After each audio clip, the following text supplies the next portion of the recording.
You do not want the thing. You want the click. That box arrives, you open it, and within about a day the item is just clutter on your desk, but you already know that. What you were actually chasing was the 2 seconds between tapping buy and seeing the little confirmation checkmark. Nobody tells you this, because the entire economy depends on you not knowing it. Let me show you exactly what happens inside your head, step by step, and then how to interrupt it. Start with the moment before you buy. You see the item. Maybe it is a jacket, maybe it is a gadget, maybe it is the third pair of running shoes you have bought this year while running a total of 0 times. Your brain does not react to the object.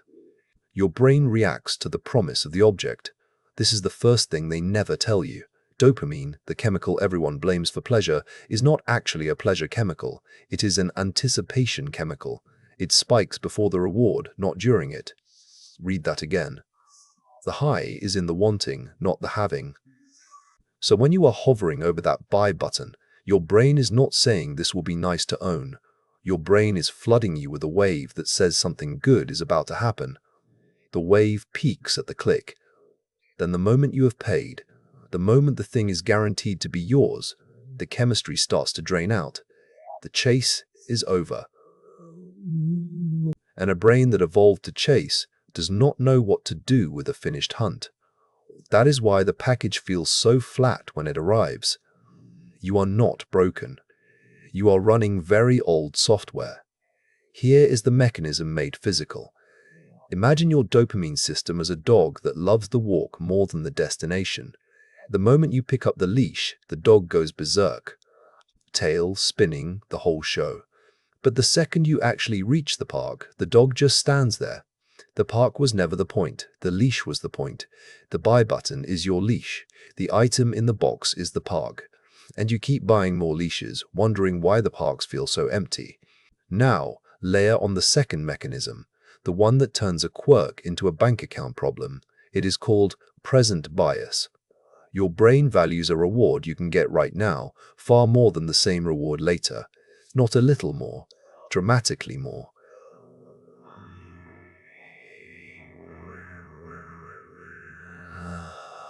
To lar of pleasure today can feel like it is worth $2 or $3 of pleasure next month. The future is discounted, heavily, automatically, without your permission. And here is the part that should genuinely disturb you. Studies on how people think about their future selves show something strange. When you picture yourself in 10 years, the part of your brain that lights up is not the part that lights up when you think about you. It is closer to the part that lights up when you think about a stranger.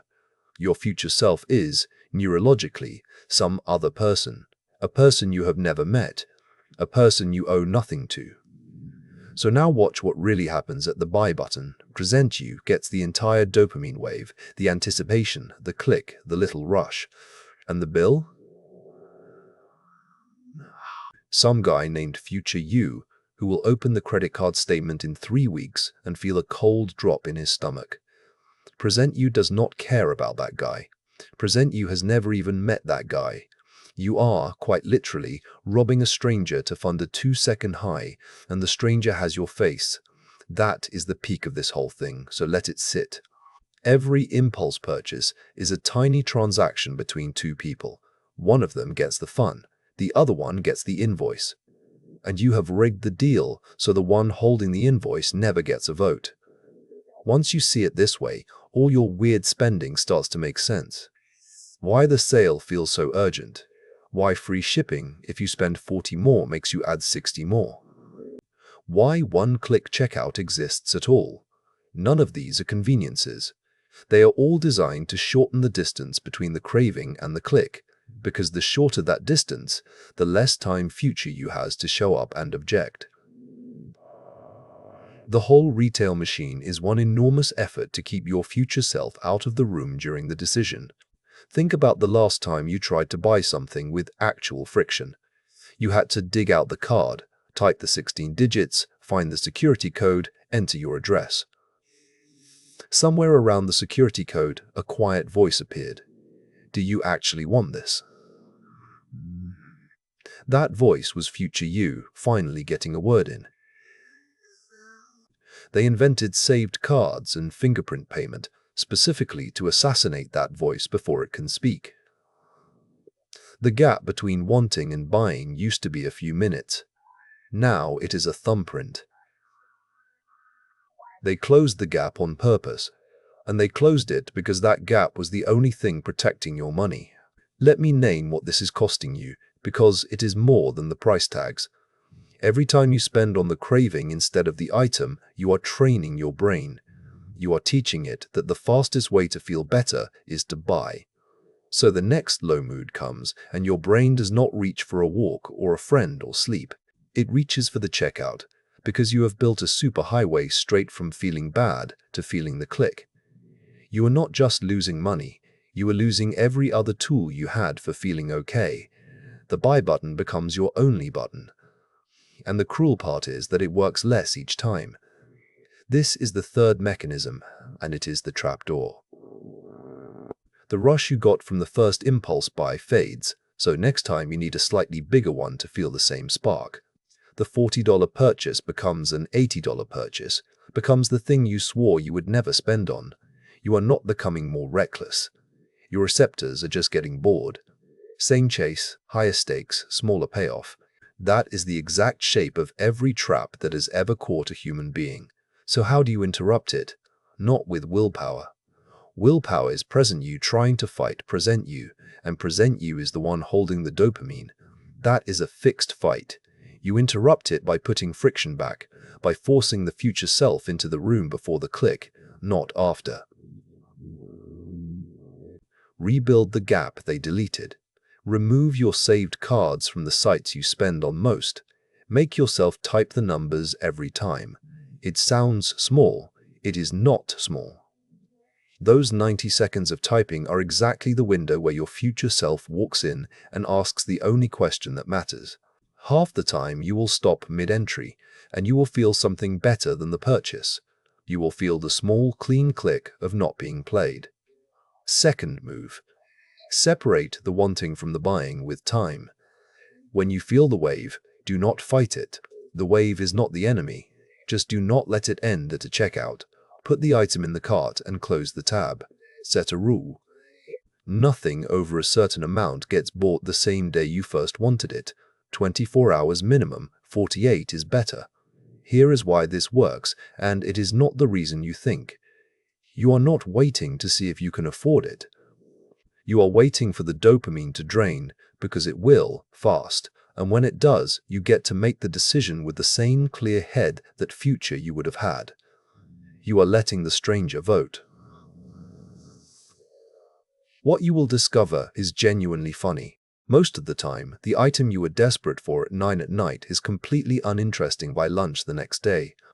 Not because you talked yourself out of it, because the wave was never about the item. Once the chemistry drains, the object just sits there in the cart being exactly what it always was, which is a jacket you do not need. The craving evaporates and takes the whole urgency with it. You did not resist a purchase, you just outlasted a chemical. Third move, and this is the one that rewires the loop. Give your brain the click without the cost. The click is the reward.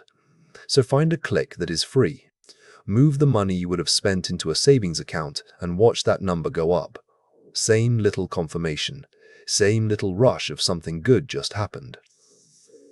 Except now the stranger with your face opens the statement in 3 weeks, and instead of the cold drop, he gets a gift. You have flipped the deal. Present you still gets the hit. Future you stops getting robbed. That is the whole game, and almost nobody plays it, because nobody ever told them the hit and the item were two different things. Here is the last thing, and I want you to actually carry this out the door. You have spent years thinking you have a spending problem. You do not have a spending problem. You have an anticipation habit that happens to leak out through your wallet. The wanting is not going away. It is not supposed to. It is the oldest and most useful thing your brain does. The only mistake is letting it end at a buy button that hands the bill to someone who was not allowed in the room. So the next time your thumb is hovering, do not ask, "Can I afford this?" Ask a better question. Ask who is paying for this, and does he get a say? If the answer is a stranger with your face who is fast asleep 3 weeks in the future, put the phone down. Let him wake up.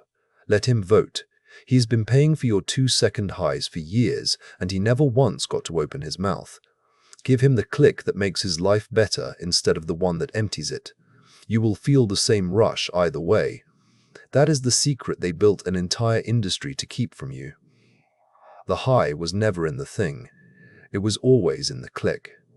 So aim the click somewhere that does not cost you a future.